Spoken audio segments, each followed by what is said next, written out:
Hello, everyone. Good evening.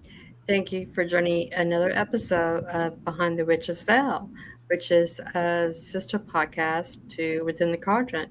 Now, tonight we have a team that is named Louisiana Spirits. They are paranormal investigators since 2005. They cover more spirit activity in locations. They also create and produce Cajun Country Paracon. And tonight we have one of the team members, Heather. Hi, Heather. Thank you for joining us. Yay. Thank you for having me. Oh, it's a pleasure. Now, in 2005, you got established. How did that all get started? So our founder Brad Duplichin and some friends of his came together and they wanted to start a paranormal group in Louisiana. I'm sure he and his friends had several paranormal experiences growing up. I know he's told some stories, but they put this together and it just took off. It took off, and it's been 20 years throughout the entire state. We now Wow. have several chapters covering the entire state. So yeah, it grew fast. Wow. Several chapters throughout the whole state. That's something. That Yeah, is. yeah. Um, so with that being said, are you taking new members or are you always taking new members? And if so, what is the criteria for someone to join? So yeah, right now most of our chapters are full, but we're always looking for new members. So usually, if you're interested in joining and you're in the Louisiana Mhm. area, you can email our state director, and we can give out that email if y'all would like. You email her directly, and she'll give you the rundown of like our rules and regulations. There's a small fee to join, just like a group fee, and it's really to cover mainly the equipment, that kind of stuff, because we do purchase our own equipment, that kind of stuff. Each person doesn't have to buy their own equipment, but we have an equipment set as a team, if that makes sense. So there's not really many rules or regulations. You just have to be interested in the paranormal for sure. Yeah, that's probably a plus. Yeah, yeah, um, it helps a little. Now, can they go to louisianaspirits.com? Is there an email there that they can contact? Absolutely. Yeah. So you can find us pretty much everywhere. Louisianaspirits.com is our new updated website. Our old one is still active until the end of the year. But there you'll have our contact list. You'll be able to see all the current members. And it has links to our socials, to our Facebook page, our YouTube page. We also have a TikTok page. And you can see some of our past evidence and historical locations that we've investigated, even outside of the state. So it's pretty Wow. cool. Yeah. Sounds like it's a cool website. I might just have to go on there. Yeah. um, the team has done over 300 and plus cases. What was the most exciting, I should say, or the scariest case that the team came across? Oh, such a tough one. I know for me personally, I've only been on the team for about 3 years, but um, there's so many locations that I've seen that they've done, and we always come back to some of the locations here local in our Acadiana area. We have several locations in Opelousas. We have several locations in Lafayette, and that's where we find most of our evidence. Most of Oh, our activity comes from right here in home. Um, One of them is Vermilionville, where we host our Cajun Country Paracon. It's such a beautiful location. It's a bunch of old 1800s Acadian style homes from back in the day, and they preserved them so beautifully. And the activity, oh, you can almost run your finger through it. It's so much there. So it's rich in history and activity. It's amazing. We've gotten some good evidence there for sure. Wow, Yeah. incredible. Do you have, or no, let me rephrase this. Have you ever been to a famous location within Louisiana or out? Yeah. So I personally have been. So for the state of Louisiana, I've been to Myrtle's Plantation, which is known as the most haunted Yeah. house in all of America. Hmm. Um, and it's such a beautiful place. The You could feel the energy when you get onto the property, for sure. Outside of Louisiana, I've recently traveled to Pennhurst Asylum Oh, and got to experience Pennhurst in all of its glory. Now, I didn't get to investigate it, but I did get to walk around, and they had Pennhurst Paracon there. So I got to experience it that way. It was beautiful. Oh my goodness. Just wow. such a historic location for sure. I've only been to the Lizzie Borden house in Fall River, Massachusetts. I haven't I been guess there. that's the house famous that I have been to. Most of it has been just in the state. Um, so yeah, yeah, Yeah. more experience than I do for sure. What location would be your absolutely dream location? Your Oh, dream we were just case talking team? about this. Yeah. I think as a team, we would love to investigate Waverly Hills Sanatorium. Mm. That would be phenomenal. But personally, I want to go to Eloise. I am so ready to go to Eloise Asylum for sure. It's something about those asylums. I don't know.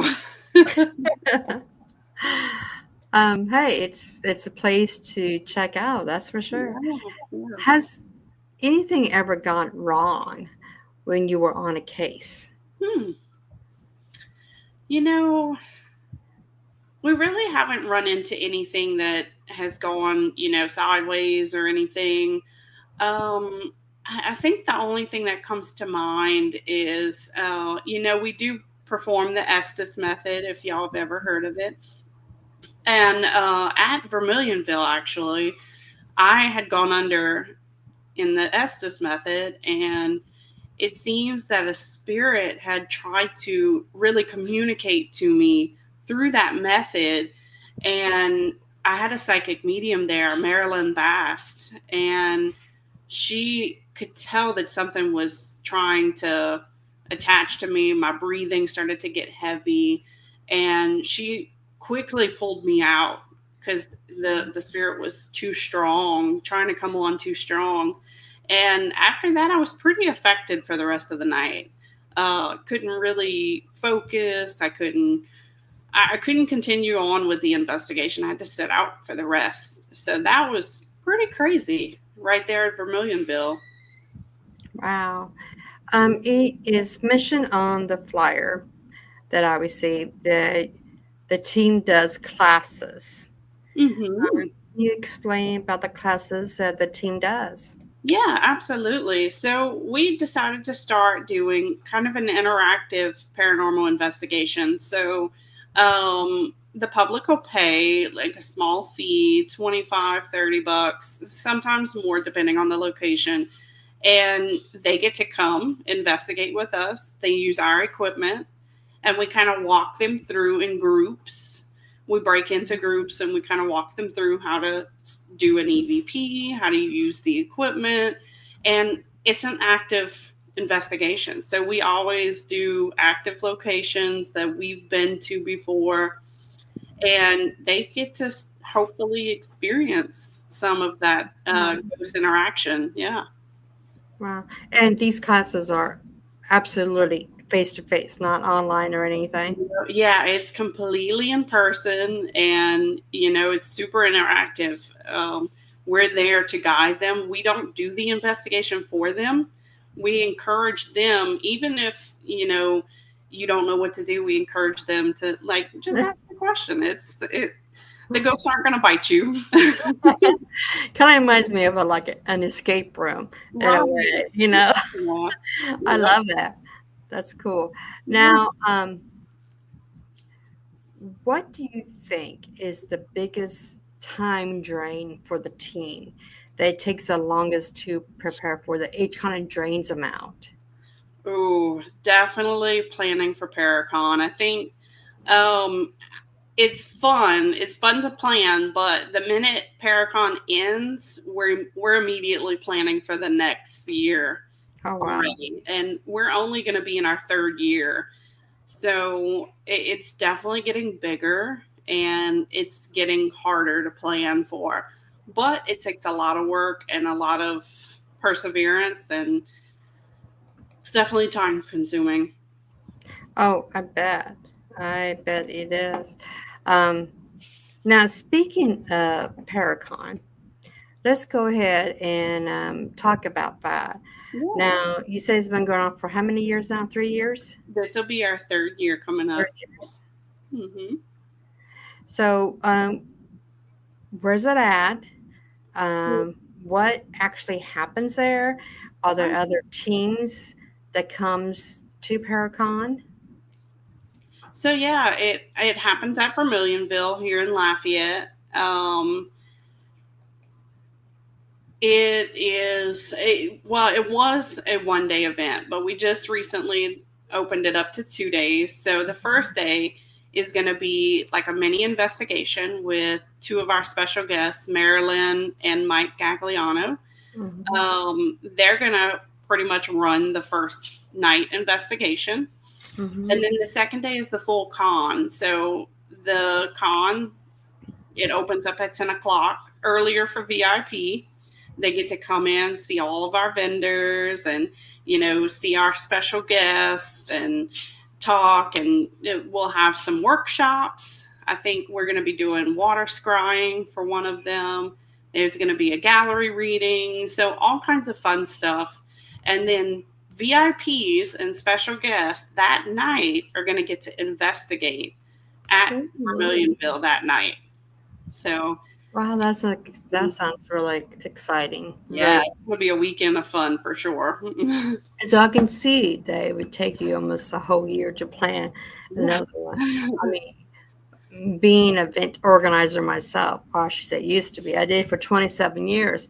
And I know you kind of give yourself like a 2, 3 week break and then you jump back in. Oh, absolutely. Yes, yes. Yeah. But, it's great because you are educating, the public and everything. Somebody, or, a family or individuals having some fun. So, yes, Yeah.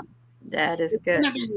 gonna be bigger this year too. We're even in adding on a whole kid zone, so it's kid friendly. Ooh. It's gonna be family friendly.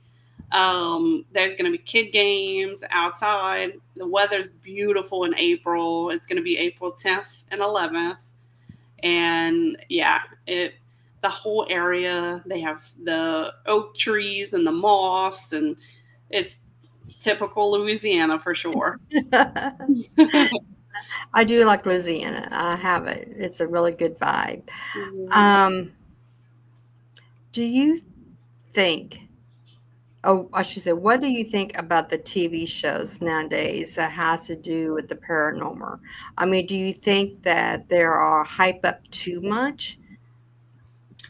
Yeah, I think there are some that probably overplay things a little too much.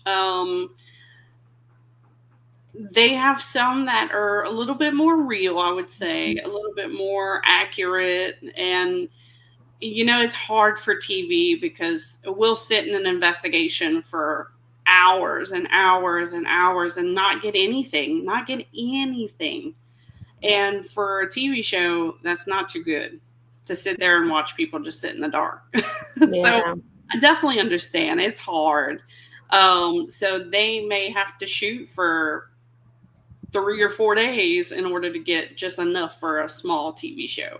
Um, but I think there are some that are real. But we've kind of, some of our team members and some friends of ours as well have switched over to streaming services to try to get away from, mainstream. So Yeah. we're going on Beacon TV now and that kind of stuff to kind of stray away from Hollywood, if it's Excellent. already there. Now I know that before the podcast you was talking about you've been on Ghost Brothers. Yeah. What other TV shows have you been on? So yeah, we've been on Paranormal Witness. I'm gonna have to get the list because it was quite a few. Dateline. I know we had an episode. Let's see. I forget. My Ghost Story was another one of them.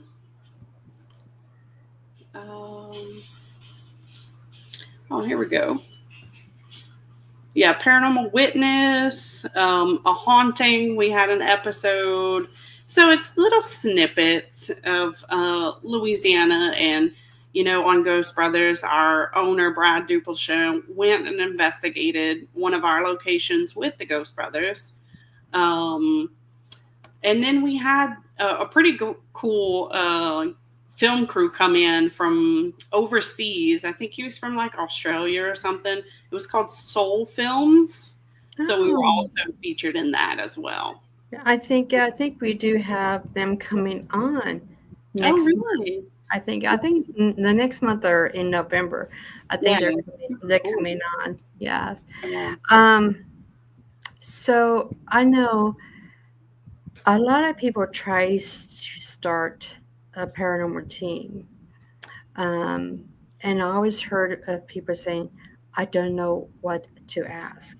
So, what are the good questions to ask spirits?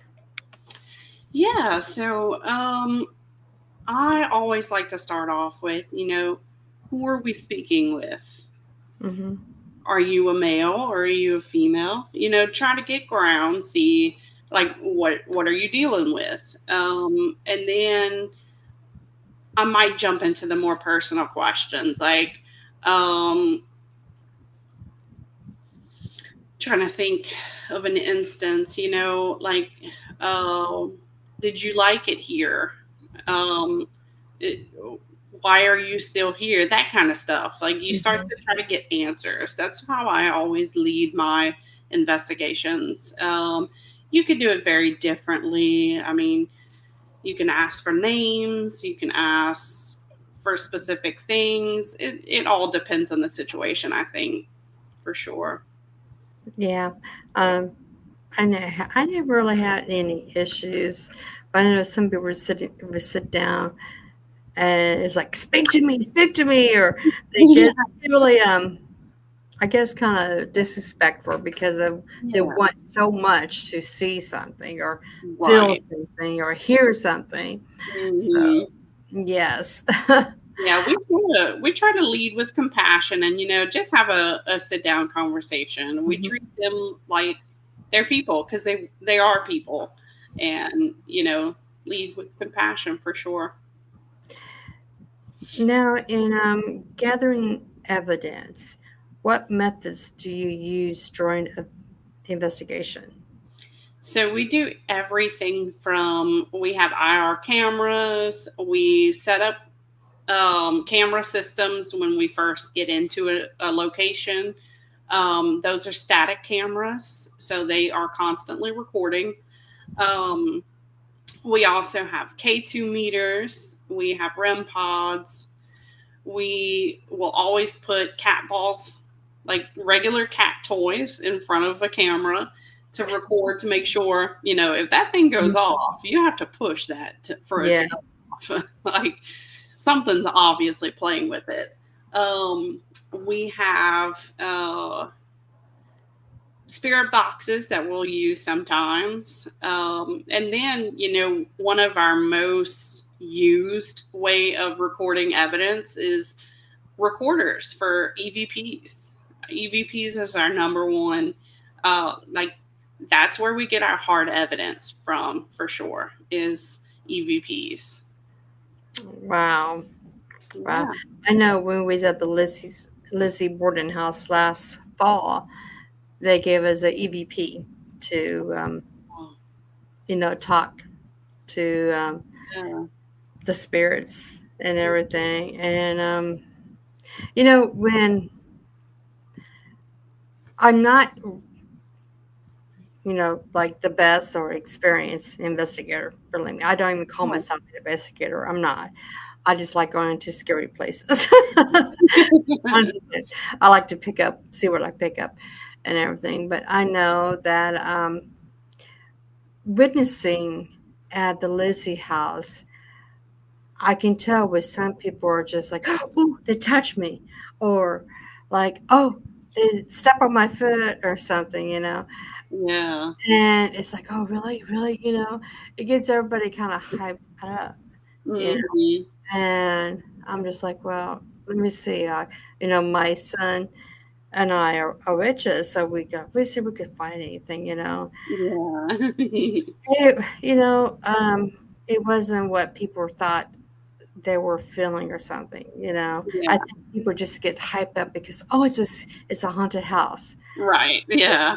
But not saying that Lizzie's house is not haunted. It is, yes. Absolutely. Yeah. Just mostly probably upstairs than it is on the main floor or the basement. So, Wow. but there was Okay. some stuff that did happen. Yeah. Um, when you do people's home, but you don't get anything at all, Right. and they, like I say, they swear up and down something's going on. Do you have any theories about what might be causing the activities in their home? Yeah, that's a good question.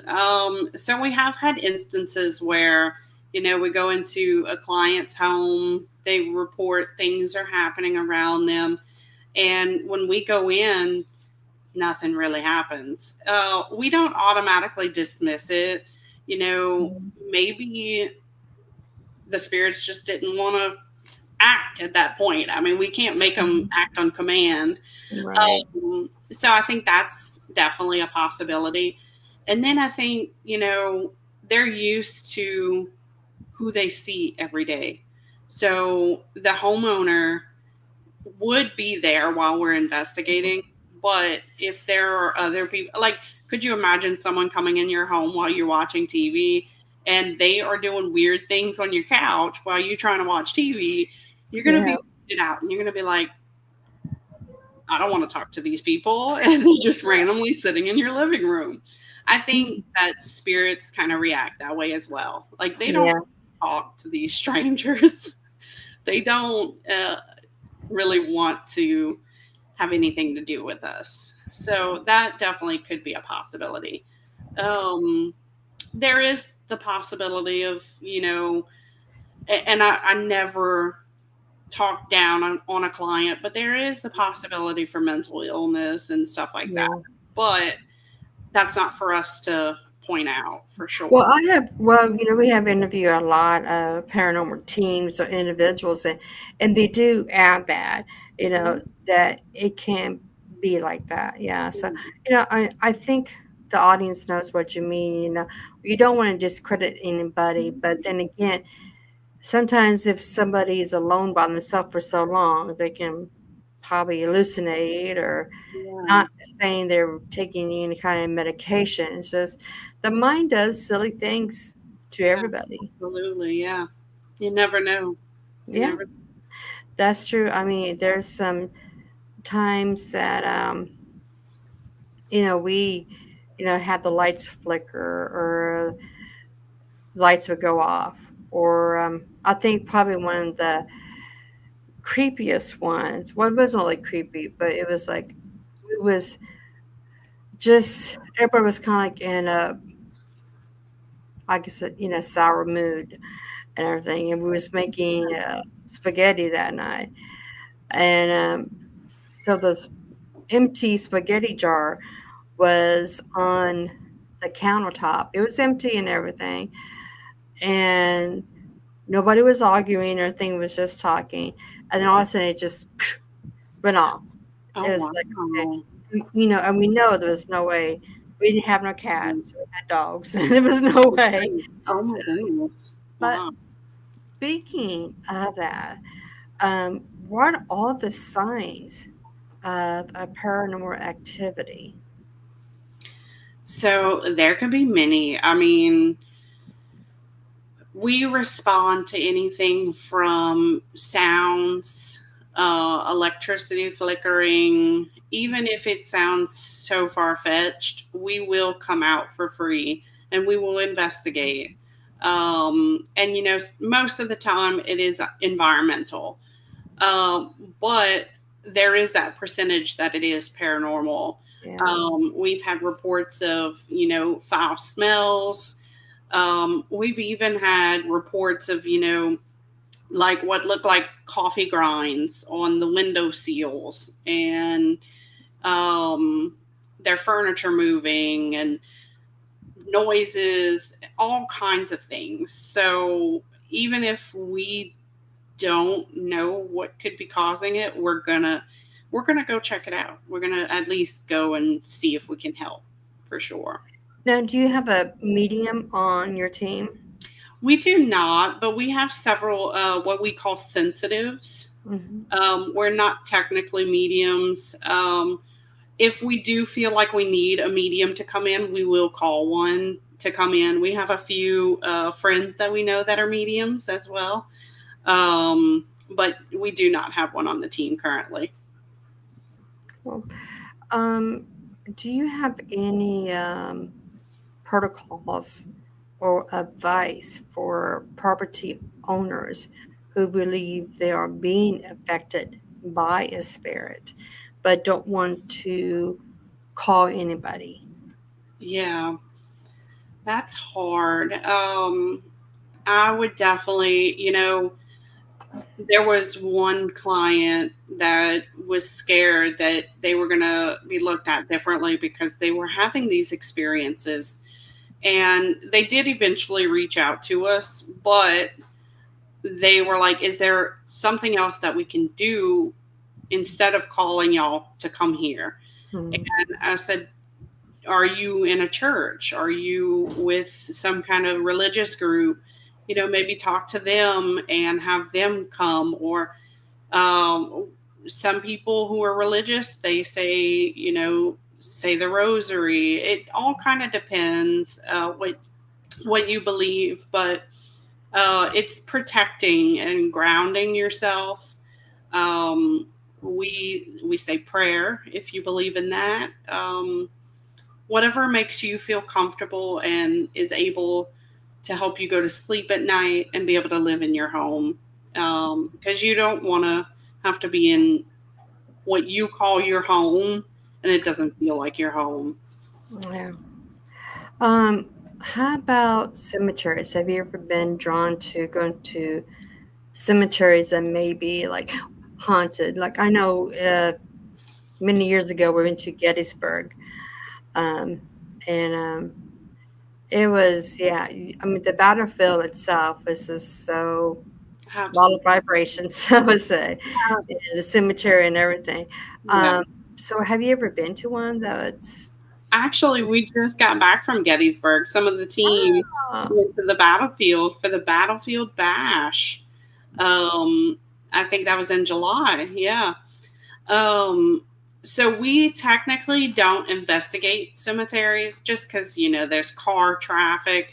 Unless yeah. it's remote, then, we might go. But yeah, we do like going near cemeteries. We've had a few locations that were not too far from cemeteries for sure. Hmm. Um, but yeah, cemeteries that's definitely a cool thing to go Yes. and be around. Yeah, Oh yeah. Oh yeah. a lot of Um, energy. now this year, it seems like this year, paranormal is more.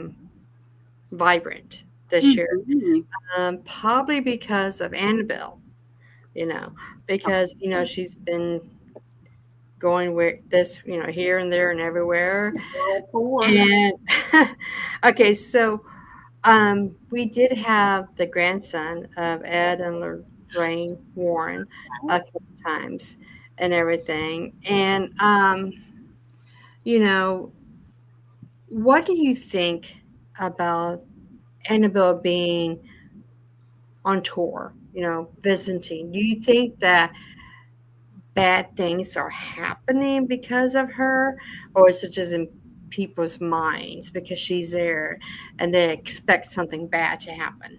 Yeah. Oh, that's a tough question as well.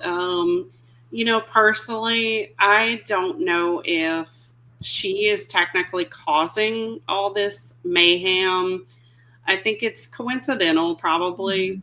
Mhm. But the thing I refer to is Lorraine said, she needs to stay in the museum. Y'all need to leave her there. And I think that should have been respected for sure. That was Absolutely. Yeah. in Lorraine's property. It should have stayed there. Mm. And that's plain and simple. I don't know if the doll itself is causing all this craziness, but I definitely think the lack of respect for that doll probably played parts in it for sure.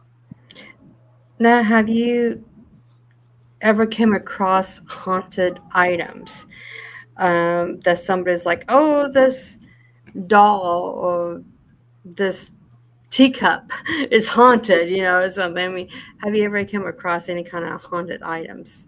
Just recently, some of my team members and I went to the house in between in Jackson, Mississippi, and in the home there is a haunted doll. And it was so cool. We went in and she's like, "Hey, can y'all guess what the doll's name is?" And so, like, me being sensitive and trying to work on my psychic abilities, I'm like, "Okay, let's see." It was three of us. We tried to figure out what the doll's name was, and I unfortunately didn't get it. But one of my psychic medium friends did, and there's supposedly a spirit of a little girl connected to that doll. Yeah. It was Wow. spooky upstairs where the doll was for sure. We have a podcast friend that has 17 or 18 dolls. Oh wow. Um, yeah, it's kind of crazy. I probably would not own anything haunted. Um, but I do, I mean, it's a possibility that something can't come home with me because I do like to thrift shop sometimes too, as Oh, well, yeah. you know. So, and it always says that's usually where it starts at sometimes at Oh yeah. thrift shops. Um, what kind of projects is Louisiana Spirits have in the mix besides the Paracon? Is there any kind of projects you have coming up for the team? Yeah, so we do have several investigations coming up, mostly local. We do have a fun, exciting project in the works. We are working with Lost Goat Productions on a project. That's all I can say for now, but it is super exciting, y'all. I highly recommend y'all keep y'all eyes out because it is going to be awesome. Um, but yeah, our next big event is going to be at Vermilionville, and we are hosting a Halloween night investigation at Vermilionville Oh, that sounds like fun. with a costume party. It's going to be awesome. Yeah. Probably release a lot of spirits too. Yeah, Cavalier, the veil is thin. So, um, on your personal experience, how did you get started in paranormal? I mean, Was it like through your parents, through maybe a sibling, a cousin, a relative, a friend, or was it just because you was just very, very interested and just said, "I'm going to go and find a team"? I had experiences since I was a child, but I grew up in a Southern Baptist home. You didn't do that. You didn't deal with that. That was of the devil, and you didn't do that. So I kind of shut it down. I shut it down. Mhm. I put it out of my head and just kind of ignored it. I was like, that's not real. And then as I grew older, I started to get interested and watched horror movies all my life, paranormal shows all my life. It wasn't until me and my husband found Louisiana Spirits online, I started following them and their classes came up. And we were the public. We paid to go to one of these classes. Mhm. I was terrified. I mean, growing up, I thought that was stuff of the devil. So why am I doing this? Like, this is not cool. That was so ingrained in my brain. And the first investigation was at the St. Landry Parish Courthouse in Opelousas. And I actually got touched on the arm for the first time by Mm. something that wasn't there. And it was life changing. When I tell you that moment, I knew this is where I needed to be. This is the journey my path will take. And I did probably every class that they offered for the next year until they added me to the team. Wow. So Yeah, your husband's on the team too, or it just you? is. Yeah, we are a husband Cool. duo. That's great. I mean, it's great when a couple can do things together like that. Um, I was fortunate that my husband just was interested in everything I was interested in. So Yeah, yeah. perfect. Um, with um, the paranormal team, Louisiana Spirits. Now, have you worked with any other teams on any? I mean, had they called you and say, "Hey, we need some help here. Can you come up?" Or, "Hey, we're going to go on this case. Would you like to join us?" We have had several teams contact us from pretty much all over the South for sure. Um, we are always looking to collaborate too with other teams. I know of a few teams in Alabama and Mississippi that have wanted to collab, and that we've gone and or they've come down and they've met us here. I think a few of them actually came to our Paracon as well to support. So yeah, Wow, definitely. that has to be interesting. I mean, really. Um, Because, I like I said before, I'll just go to just scary places, haunted places. I don't really go as a team or anything. I just go with some friends or family and Yeah. everything. But I think it'd be really interesting to just kind of like witness, you know, Mhm. Yeah. team and doing their business. So, Yeah. have you ever have anybody on the outside that would do that? Um, like outside of classes is what you Well, mean? yeah, outside the paranormal team, just a regular person, like, let's say your cousin wants to just tag along or a friend wants to tag along. Yeah, so outside of our classes, we've had a few tag-alongs come in just to witness it. And even whenever we go to our locations, if we're investigating a new location, look, if y'all want to stay, we always are welcoming. We say, y'all, if y'all want to stay, y'all can stay and investigate with us. So yeah, yeah, Cool. I just have one more question for you. yeah. Um, when you go on investigation, now, do you ever, like, cleanse yourself beforehand or afterwards, um, when you go on these investigations? And if you do, how? Yeah, so usually going into the investigation, I'll just say a prayer before. I'm a very Christian person, so I do that. Um, and then coming out of it, I say, look, spirits, you cannot come home with me. You have to stay here. It was a pleasure talking with you, but you have to stay here. And then I have a little concoction I bought at one of the Paracons I visited. It is liquid sage with crystals at the bottom that were blessed by a shaman. I will spray it over the top of my head in order to cleanse after the night's over. I Yeah, know several of our team members use Florida water as well and other types of ways of cleansing for sure. yeah, that's pretty much what some people do. Well, I I think I came across one person that says, "I don't do nothing. I just go in and go out." I was like, "Ugh." Hate to be in your house at nighttime when you're sleeping or whatever. But I just want to say, Heather, thank you for coming on. It's been a pleasure.